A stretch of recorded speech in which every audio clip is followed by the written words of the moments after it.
Did you get caught in the rain today? If so, you're not alone. Pop-up showers drenched parts of Hampton roads. Right now, things have calmed down, but the gloomy skies, you see them right there, and the threat of more rain that hangs around. We're tracking that wet weather at 6 o'clock. Good evening and thanks for joining us. I'm David Allen. And I'm Regina Mobley. Let's get straight to our expert on this, Jeff.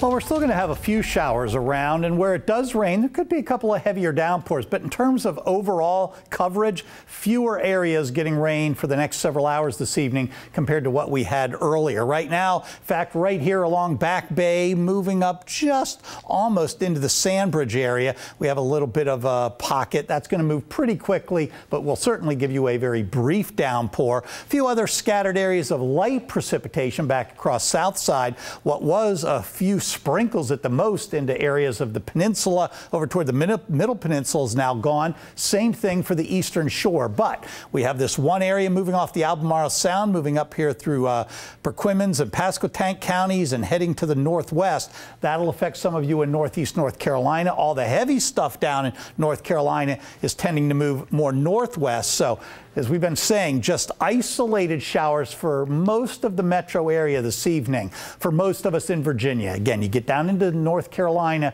and you'll have more like scattered showers, especially the farther south and west you go. But even those two will be tapering off. This is some action from what is attempting to become Tropical System Michael off the shoreline.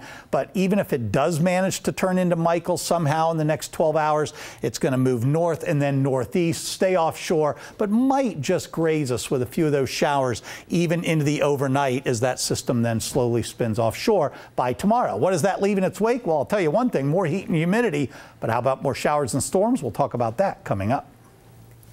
Just in any moment now, Congressman Scott Taylor will introduce the Ashanti Alert bill to Congress. I have to tell you, that morning a year ago, I knew right then in my gut and in my heart that this family would soon receive some very tragic news. That was Scott Taylor earlier today talking about the bill's namesake, Ashanti Billy. She was abducted and later found murdered in North Carolina. Now, that abduction happened on JEB Little Creek, which is in Taylor's district. The bill would create a national alert system for missing adults who could be in danger. Under the dome, lawmakers are preparing to vote. 13 News Now investigative reporter Laura Geller is on Capitol Hill. Ashanti's parents tell me they never thought they'd be here at the U.S. Capitol for something like this. But tonight, with a bill named after their daughter, they believe Ashanti is making history. The passage of time brings new perspective for Ashanti's parents. Last year, when Brandy and Meltoni Billy walked into Congressman Scott Taylor's Virginia Beach office, they hoped to find their missing daughter alive. Exactly 1 year later, today, walking into Taylor's D.C. office, they now hope their daughter's death will mean something. It was the only option we had, because to just let it fall by the wayside and to wallow in our sorrow, it would have been a dishonor to her, to Ashanti. And that's something that we couldn't allow. When 19-year-old Ashanti disappeared, there was no alert to send out asking people to look for her. She was too old for an Amber Alert and too young for a Silver Alert. If the Ashanti Alert becomes federal law, it will fill that gap so law enforcement can have a way to let people know someone is missing and in danger. Just knowing that there is help. There is help out there. It's our desire that this alert would bring back those ones and that it would be successful. Congressman Scott Taylor's office was able to find the funding for this alert by moving dollars from underutilized programs in the judiciary budget. The Billies say Taylor has guided them through this entire process. Out of that darkness, to bring some light to it and honor her legacy. And while it's hard to answer if it could have helped in her case, it will absolutely help in other cases. Because helping is what Ashanti was great at, what people remember her for, what she's still doing even after her death. Even today and for years beyond, that means the world to us. It means the world to us because she's always, it's her legacy. Taylor tells me he hopes to get this bill through the Senate and onto the president's desk by the end of the year. In Washington, D.C., Laura Geller, 13 News Now.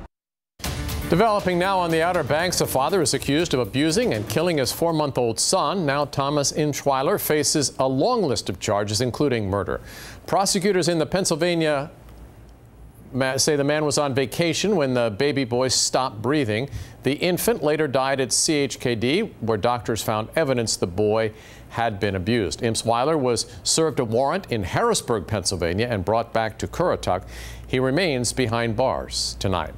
Now to Norfolk, his attorney says police unfairly interrogated and searched his client's property. Now Edward Shaw is fighting to get evidence in his murder case thrown out of court. It's hard to forget this unlikely duo. Shaw and Taniqua Cushman stand accused in the shooting death of Carolyn Hendricks. The beloved preschool teacher was found shot in her car on New Year's Eve. 13 News Now reporter Stephen Graves was in court for the judge's decision. Handcuffed, in glasses, even smiling like this at times, Edward Shaw faced witnesses in Norfolk Circuit Court, most of them police and firefighters who had to defend their actions in front of a judge, some of whom treated Shaw for gunshot wounds back on New Year's Eve of last year. The man was found in Chesapeake shot in his car with a cell phone inside. Police say data on that phone links Shaw to the mistaken identity murder of preschool teacher Carolyn Hendricks in Norfolk that came moments before he was shot. Prosecutors also say the phone connects Shaw to Taniqua Cushman, his alleged co-conspirator. Shaw's attorney says the phone and its evidence, he wants it all thrown out. He claims EMTs handled it all wrong. They misplaced the phone, that his client should have had his phone in the hospital but didn't for at least 24 hours. He claims it might have been tampered with. Shaw's attorney also claims a police detective interrogated his client without telling him his rights. He's asking for those statements to be thrown out as well. Prosecutors stand by the tactics, though, saying nothing was tampered with on the phone and they have evidence of it. They also say the interrogation was okay because Shaw wasn't under arrest at the time. The judge plans to make a decision on Friday as to what evidence, if any, will go to trial. Stephen Graves, 13 News Now. Vote 2018 congressional candidate Elaine Luria pushes for workforce development. 13 News Now was there this morning as she toured Registrar Corp in Hampton. Luria says it's all to help her understand how to diversify the economy in Hampton Roads. 40% of the economy in the Hampton Roads area is tied to Navy and DoD assets, so it's very important to talk to businesses like here at the Registrar Corporation and understand their impact on our local economy and understand the challenges that they have as well, and really workforce development is a key part of that.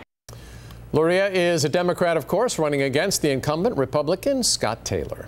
New at 6, 2 more pop-ups will soon be open for business at Norfolk's Selden Arcade Market. Slide Through Fam will serve up fast casual Filipino and American food. Core Vintage is bringing looks from the 1970s, 80s, and 90s to the current day. Both are set to open October 12th. African Art Gallery Pure Lagos also recently opened. Selden Market opened last year as an incubator for new and growing businesses.